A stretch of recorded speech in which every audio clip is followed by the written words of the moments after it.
статье 43, часть 2, 267, части 2, пункта 2, в редакции 2017 года назначено наказание лишения свободы сроком на 7 лет с лишением права занимать определенные должности, либо заниматься определенной деятельностью на срок до 3 лет. По статье 41, части 2, 278, части 1, 2, 3, в редакции 2021 года назначено наказание в виде лишения свободы сроком на 7 лет. На основании статьи 77 Уголовного кодекса Российской Республики в редакции 2021 года путем частичного осложнения окончательно судом Векова назначено наказание в виде лишения свободы сроком на 9 лет с лишением права занимать определенную должность, заниматься определенной деятельностью сроком до 3 лет. Забываем наказание по логике общего режима мер пресечения изменений взять под стражу. А самое, по статье 41, часть 2, 278, часть 1, 2 и 3 Уголовного кодекса Российской Республики назначено наказание в виде лишения свободы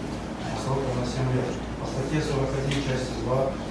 374, часть 1, 2 Уголовного кодекса Российской Республики в редакции 2021 года назначено наказание в виде лишения свободы сроком на 2 года. По статье 43, части 2, 257, части 2, пункта 2 Уголовного кодекса Российской Республики в редакции 2017 года назначено наказание в виде лишения свободы сроком на 7 лет 6 месяцев с лишением права занимать определенную должность, либо заниматься определенной деятельностью на срок до 3 лет. По статье 41, часть 2, 258, часть 1, редакции 2021 года назначено наказание в виде лишения свободы сроком на 5 лет. На основании статьи 77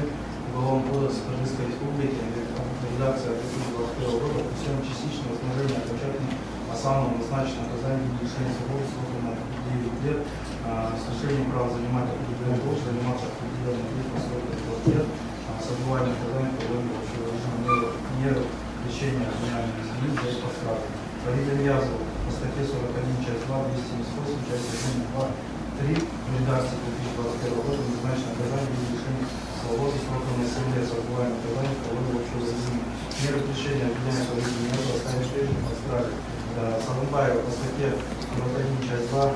278, часть 1, 2, 3 Уголовного кодекса Российской Республики в редакции 2021 года назначено наказание в виде лишения свободы сроком на 7 лет с отбыванием наказания по логике общего режима меры лечения обвиняемых изменений взять под стражу из зала суда. Общий ущерб, причиненный государственным органам и юридическим лицам в сумме 313 миллионов 601 тысячи 557 сом взыскать с обвиняемых Атамбаева, Ниязова, Бухматова, Асанова, Султанбекова, Салымбаева, Салида. Кроме того,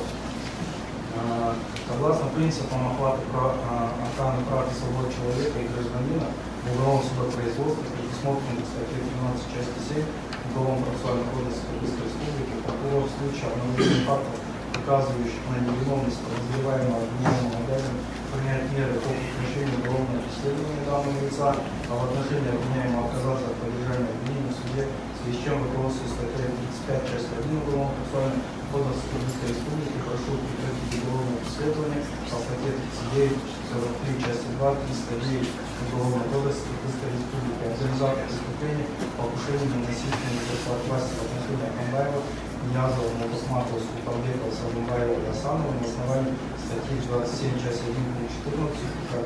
Российской Республики, то есть в связи с отказом прокурора во время судебного разбирательства по поддержанию обвинений, так как имеется материал уголовного дела, заключение судебно-юридических экспертиз. Хорошо, спасибо.